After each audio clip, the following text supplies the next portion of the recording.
and now I'm limping because I'm an idiot. So behind me here I've got the Mk2 bike. It looks fairly complete and ready to go, but there's actually more to getting it working than meets the eye. In fact, the derailleur on the other side is completely without a cable. So I need to steal some parts off the Mk1 bike, which is just behind me, or just in front of me, I should say. Idiot. And then the other thing to do is to pinch the brake cable, because I pinched those two cables off there to try and get the Mk3 bike going, and I didn't pinch them off the broken Mk1 in the first place because I'd already been having issues with the cables on that bike anyway. But I'm going to see what we can do to get this working as a bicycle, ready to put a new engine and a 56 tooth sprocket on. Alrighty, so here's the Mk1 frame, which there's the cable for the rear derailleur, which is already pretty frayed and pretty well broken, which is why I didn't use it for spare parts in the first place. But that rear brake cable's ready to come off and go. The other thing I'll need to be doing is replacing the rear wheel with this one, because the freewheel on the Mk2 bike is busted. It's dropped all of its bearings out and really doesn't work at all anyway. But I have to take the wheels off anyway to put the new sprocket on. So I'm going to get to work and we'll see if we can get that thing pedaling. Alrighty, so I've done what I can with the cables. We've got brakes on, we've got rear derailleur on, but I forgot just how bad that sprocket was and went to go for a pedal to try it out, and instantaneously, well, my feet slipped and I kicked the pedals and now I'm limping because I'm an idiot. So all I really have to do now is whip the wheels off and we should be good to go. Alrighty, we are looking like we're in business.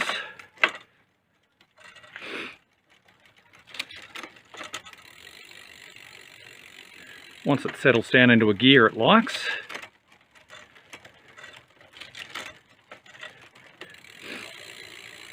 It's not perfect, and if you can see,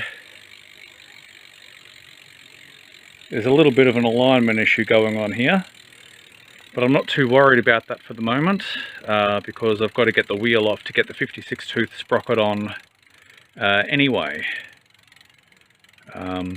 I think part of the issue is that this is a quick release wheel, and the one that came off was, you know, your standard 15mm nuts on each side.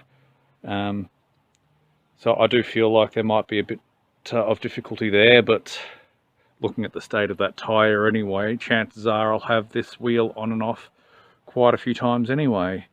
But what I'm going to do is take it for a quick ride and make sure that everything's hunky-dory.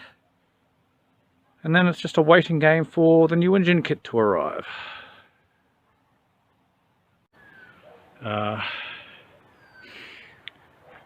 As I may have said, I just need to align the derailleur on this bike and it's ready for a motor.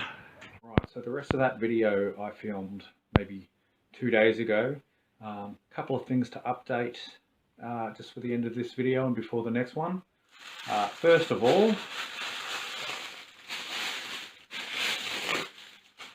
56 tooth sprocket arrived. This thing is bigger than my whole head. It is massive.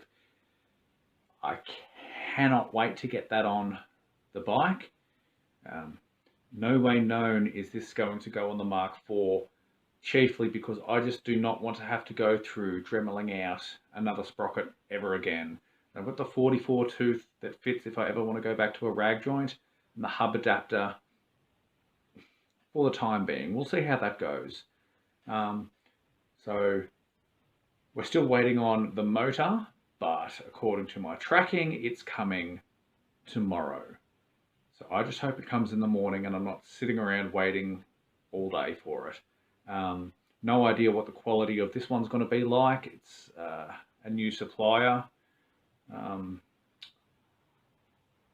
They're calling it an upgraded 80cc, but they're not telling me how it's upgraded, whether or not it's got the 40mm mounting bolts and intake like I like, or whether or not they're just calling it upgraded because it's painted. Literally got no idea what I'm going to be unboxing when that comes, so I won't do an entire video on that again because I did that with the 50cc in the first place, and well, we saw how that motor worked out for me, didn't we? So back on the topic of the Mark IV, I did notice a fuel leak, so I went and ordered, it's an automotive filter, you know, for your old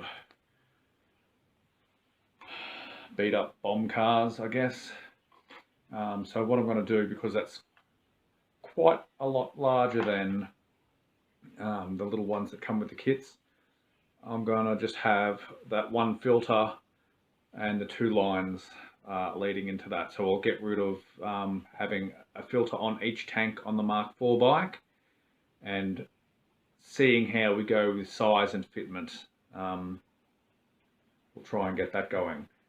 So I'll do another video for that, but the Mark IV is on the back burner because I really want to get this new motor up and running, because I am really eager to try and tackle some mountains with that stupidly large sprocket.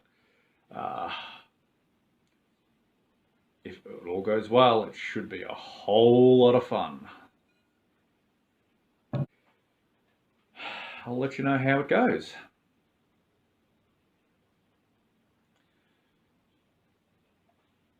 I just failed at turning my own camera off.